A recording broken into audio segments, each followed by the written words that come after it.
আসসালামু আলাইকুম। বিবিসি আন্তর্জাতিক লাইভে আপনাকে স্বাগত। শুরুতেই সংবাদ শিরোনাম, পর বিস্তারিত। পুরোদমে ইসরায়েল, ফিলিস্তিন, ইরান, হিজবুল্লাহ যুদ্ধ চলছে, জানিয়ে দিব আমাদের হাতে থাকা সর্বশেষ গুরুত্বপূর্ণ আপডেট। আন্তর্জাতিক সংবাদ। সিরিয়ার সার্বভৌমত্ব লঙ্ঘনের জন্য ইসরায়েলের বিরুদ্ধে হিজবুল্লাহর প্রচন্ড ক্ষোভ, সুস্পষ্ট আগ্রাসন। জানিয়ে দিব ইহুদিবাদী ইসরায়েলের পতনের কর্মসূচি ইরানের এজেন্ডায় রয়েছে, জানিয়েছে আইআরজিসির প্রধান।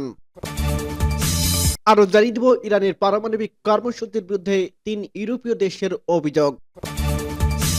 এবং আরো জানিয়ে দিব দামেস্কের পথে ইসরায়েলি ট্যাঙ্ক, সিরিয়া সরকার উৎখাতে আমেরিকার ভূমিকার কথা স্বীকার। সর্বশেষ জানিয়ে দিব সিরিয়ার প্রচন্ড হামলার মধ্যে দামেস্কের উপকণ্ঠে পৌঁছেছে ইসরায়েলি ট্যাঙ্ক। আল মাইদিন রিপোর্ট শুনছিলেন সংবাদ শিরোনাম, এরপর বিস্তারিত। তার আগে অনুরোধ থাকবে, ভিডিওটি যদি ভালো লেগে থাকে ভিডিওটিতে একটি লাইক এবং কমেন্ট করে জানিয়ে দিন ভিডিও সম্পর্কে আপনার মূল্যবান মতামত, এবং আরো কমেন্ট করে জানিয়ে দিন ভিডিওটি আপনি কোথা থেকে দেখছেন এবং শুনছেন। সিরিয়ার সার্বভৌমত্ব লঙ্ঘনের জন্য ইসরায়েলের বিরুদ্ধে হিজবুল্লাহর প্রচন্ড ক্ষোভ। ইহুদিবাদী ইসরায়েলের সিরিয়ার উপর যে আগ্রাসন চালাচ্ছে এবং দেশটির উপর অবৈধ দখলদারিত্ব কায়েম করছে, তার বিরুদ্ধে আন্তর্জাতিক সম্প্রদায়কে কার্যকর ব্যবস্থা নেওয়ার আহ্বান জানিয়েছে লেবাননের ইসলামী প্রতিরোধ আন্দোলন হিজবুল্লাহ।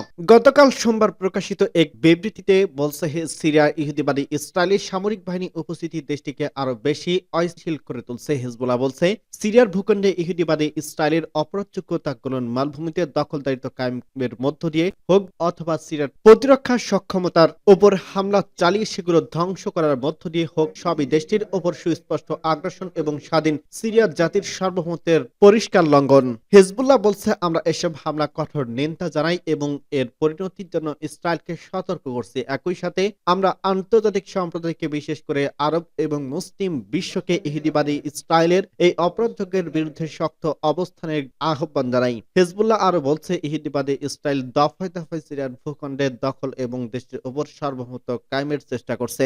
গত 2 দিনে ইহুদিবাদী ইসরায়েল সিরিয়ার উপর অত্যন্ত 300 বার বিমান হামলা চালিয়েছে। ইসরায়েল এ পর্যন্ত বাফার জোন দখল করছে, পাশাপাশি সিরিয়ার নিয়ন্ত্রণে থাকা গোলান মালভূমিতে অবশিষ্টাংশ দখল করছে। এছাড়া কৌশলগত মাউন্ট হারমোনের সামরিক আউটপোস্ট গুলো দখল করে নিয়েছে ইসরায়েল। সূত্র পার্টস টুডে। ইহুদিবাদী ইসরায়েলের পতনের কর্মসূচি ইরানের এজেন্ডায় রয়েছে বলছে আইআরজিসির প্রধান। ইরানে ইসলামী বিপ্লবী গার্ড বাহিনী বা আইআরজিসির প্রধান জেনারেল হোসেন সালামি বলছে, ইরান জোরালোভাবে দখলদার ইহুদিবাদী ইসরায়েলের পতনের চেষ্টা করছে। তিনি আজ মঙ্গলবার ইরানের সংসদ সদস্যদের উদ্দেশ্যে দেওয়া ভাষণে একথা বলেন। জেনারেল সালামি আশ্বস্ত করেন, সিরিয়ার সরকারের পতনের পর ইরান আঞ্চলিক শক্তি রয়েছে এবং ইহুদিবাদী ইসরায়েলের মূল উৎপাদন এখনো ইরানের সামরিক বাহিনীর চেয়ে অগ্রাধিকার পাচ্ছে। এ বিষয়ে ইরানের পররাষ্ট্রনীতি বিষয়ক সংসদীয় কমিটির মুখপাত্র ইব্রাহিম রেয়াজি সামাজিক মাধ্যম এক্স পেজে এক পোস্টে বলেন, ইরানের সক্ষমতার উপর মেজর জেনারেল হোসেন সালামির পূর্ণ আস্থা রয়েছে। তিনি বলেন, জেনারেল সালামি জানিয়েছে যে ইরানের শক্তি কিছুই ক্ষয় হয়নি। আমরা শত্রুর সব ধরনের স্বার্থের উপর প্রভাব বিস্তার করতে পেরেছি এবং ইহুদিবাদী ইসরায়েলের পতনের বিষয়টি আমাদের এজেন্ডায় থাকবে। জাতীয় সংসদের সভাপতি মণ্ডলের সদস্য আহমেদ নাদিরি বিষয়টি আরো পরিষ্কার করে বলছেন, সংসদে যে অধিবেশনে জেনারেল সালামি ভাষণ দিয়েছেন, সেই অধিবেশনে ইরানের সামরিক কৌশল, ইসরায়েলের সম্প্রতি আগ্রাসন এবং ইরানের পাল্টা অভিযানের বিষয় নিয়ে আলোচনা হয়েছে। নাদেরি নিশ্চিত করেন, প্রেসিডেন্ট বাশার আল আসাদের পতনে একেবারে নিকটতম সময় পর্যন্ত ইরানের সামরিক উপদেষ্টা সিরিয়াতে অবস্থান করছেন, তবে এই মুহূর্তে ইরানের সামরিক বাহিনী কোনো সদস্য সিরিয়ায় নেই। সূত্র পার্টস টুডে। ইরানের পারমাণবিক কর্মসূচির বিরুদ্ধে 3 ইউরোপীয় দেশের অভিযোগের প্রতি এক নজর। ইউরোপীয় ইউনিয়নের 3 দেশের জার্মানি, ফ্রান্স এবং ব্রিটেন ইরানের 60% সমৃদ্ধ ইউরেনিয়াম উৎপাদন বৃদ্ধির বিষয়ে আন্তর্জাতিক পরমাণু শক্তি সংস্থা মহাপরিচালকের সাম্প্রতিক প্রতিবেদনের প্রতিক্রিয়ায় এক বিবৃতিতে তেহরানের শান্তিপূর্ণ পারমাণবিক কর্মসূচি সম্পর্কে রাজনৈতিক দাবির পুনরাবৃত্তি করছে। একটি বিবৃতিতে ইউরোপীয় ট্রাইকিয়া পশ্চিমা দেশগুলোর সাথে স্বাক্ষরিত পরমাণু সমঝোতা চুক্তি বা জেসিপি এর পূর্ণ বাস্তবায়নের ব্যাপারে নিজেদের প্রতিশ্রুতি ভাঙনের পাশাপাশি বিষয়টি পাশ কাটিয়ে অভিযোগ করছে যে ইরানের 60% সমৃদ্ধ ইউরেনিয়াম উৎপাদন বৃদ্ধি সহ তেহরানের পরমাণু কর্মসূচি জেসিপি এতে প্রতিশ্রুতিকে ভঙ্গ করছে। পার্সটুডের মতে বিবৃতিতে 3টি ইউরোপীয় দেশ জেনেভা বৈঠকের কথা উল্লেখ করার দাবি করছে, যারা সংলাপ এবং গঠনমূলক আচরণের উপর জোর দেন। আন্তর্জাতিক পারমাণবিক শক্তি সংস্থা মহাপরিচালক রাফায়েল গ্রোসি শুক্রবার গভর্নর বোর্ডের সদস্যদের কাছে একটি প্রতিবেদন ঘোষণা করছে যে ইরান ফর্দ পারমাণবিক কেন্দ্র IS-6 নামে পরিচিত উন্নত সেন্ট্রিফিউজ গুলো গ্যাস দেওয়ার প্রতিক্রিয়া শুরু করছে। আন্তর্জাতিক পরমাণু শক্তি সংস্থা বা IAEA এর বোর্ড অব গভর্নর্স এর গঠনমূলক প্রস্তাবের প্রতিক্রিয়ায় তেহরান এর আগে ইরানের পারমাণবিক কেন্দ্রগুলোতে নতুন এবং উন্নত সেন্ট্রিফিউজ চালু করার ঘোষণা দিয়েছেন।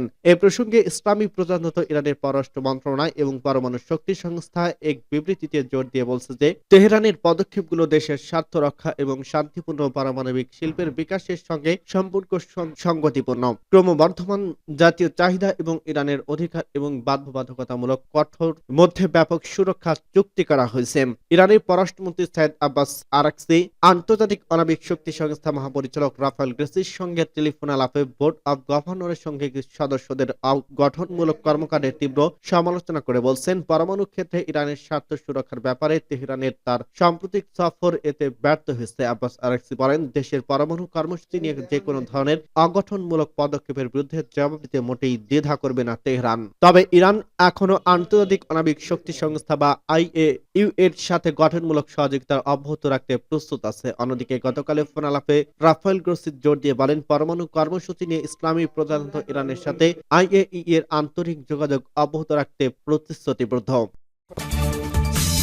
দামেস্কের পথে ইসরায়েলি ট্যাঙ্ক, সিরিয়ার সরকার উৎখাত, আমেরিকার ভূমিকার কথা স্বীকার। সংবাদ সূত্রে জানা গেছে, ইহুদিবাদী ইসরায়েল ট্যাঙ্কগুলো সিরিয়ার দক্ষিণাঞ্চল কুনেইত্রা প্রদেশে অতিক্রম করে এখন সেগুলো দামেস্কে প্রদেশের কাছাকাছি স্থানে পৌঁছে গেছে। সিরিয়ার প্রায় 300টি সামরিক লক্ষ্যবস্তুতে বোমাবর্ষণ, দামেস্কের উপকণ্ঠে ইসরায়েলি ট্যাঙ্কের আগমন, দামেস্কে ইরানের দূতাবাসে হামলার পর জাতিসংঘে ইরানের চিঠি এবং সিরিয়ার আসাদ সরকারের পতন, আমেরিকার ভূমিকা রাখার কথা স্বীকার করার ইত্যাদি কিছু ঘটনা নিয়ে পার্সটুডে আজকের নিবন্ধন ছাপা। ইহুদিবাদী ইসরায়েলের সরকারের মাধ্যমে উদ্ধৃতি দিয়ে একটি প্রতিবেদনে ইরানের আরবি ভাষার টিভি চ্যানেল আল আলম নেটওয়ার্ক বলছে, ইসরায়েল বাশার আল আসাদ সরকারের পতনের পর থেকে সিরিয়ার অভ্যন্তরে 300টির বেশি লক্ষ্যবস্তুতে হামলা চালিয়েছে, যার মধ্যে রয়েছে সামরিক যোদ্ধা ঘাঁটি এবং ক্ষেপণাস্ত্র ব্যবস্থা।